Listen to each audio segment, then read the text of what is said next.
shalayto waxa baahiseen waraaq farxabashi ay ku qoran tahay oo aan nuxur lahayn oo xisbiga lagaga been abuurtay oo xil aan jirin lagu sheegtay xilka gudoomiye ku-xigeenka labaad ee xisbigu waxa ninkii loo deertay xildhibaan waabeeyo waa kii galay wadani cidda boo loo doortayna ma jirto kursiguna booskaasina boos la magacaabo maaha waa la magacaabay laguma fadhiisto booska fawdada xisbiga ka dhex socotay ka mid tahay waraaqdaasi cidda saxeexday saasaanay u lahayn wax ictibaar sharciyeeda haba yaraatee siday u qoraydna waxay ahayd si aan ahayn go-aan guddi fulineed waxaan jecel halkan inaan ka caddeeyo aniga iyo cidda uuna soo kala dhex galay khilaafkani cidda uuna soo kala dhex galay xisbiga maaha waa madaxweynaha jamhuuriyadda somalilan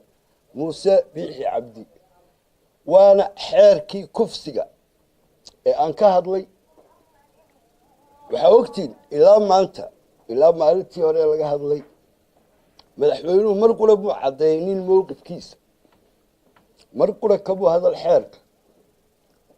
xeerka waxaa la faahfaafintiisu ay soo baxday 1 bishii sebtembar ee iminka dhammaatay siduu sharcigu dhigayana 30 cisho ayaa xeerka lagu faafiyaa markay 30 cisho dhammaadaan xeerkaasi dhaqangal buu noqdaa taa macnaheedu waxa weeye xeerkii kufsiga ee ummaddu ka qaylisay maanta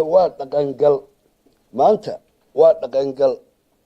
inkastoo nin garanayn cidda lagu xukumayo haddana maanta waa dhaqangal xeerkaasi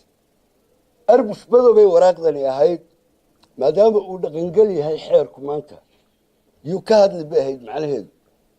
waxaa leeyahay xeerkaa wax kastoo dhacayaba xeerkaa ilaa la waayayo oo saaxadda laga waayayo kama hadhayo madaxweynehana waxaa lee u soo jeedinayaa madaxweyne u caddee ummadda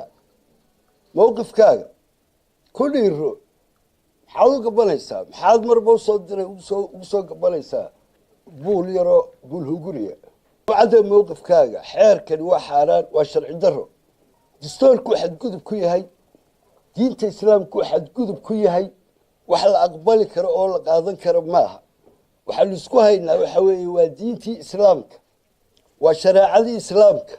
ma aha siyaasad xisbiga dhexdiisa ah ma aha dana gaara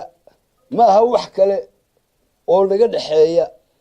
aniga iyo madaxweynuhu ma jiraan waa xeerkaa uu saxeexay ee uu dhaqan geliyey ayaan horena uga hor yimi iminkana aan hortaagna oo aanan ogolayn awooddayda markay dhaafto suuratu nuur iyo madaxweynahan isku eegaya suuradda uu ku gafay ee uu ku xadgudbay waa suuratu nuur iyo madaxweynahan isku eegaya balalka iskala soo dhacaan suuratu nuur maaha suurada ku halay kari waayo waa suurad ku filan cid kastoo xadgudubta waayo ilaahay hadalkiisii weeye ilaahayna addoon kasta wuu ku filayahay ilaahayna waxaan u sheegayaa ummadda waxaa la wado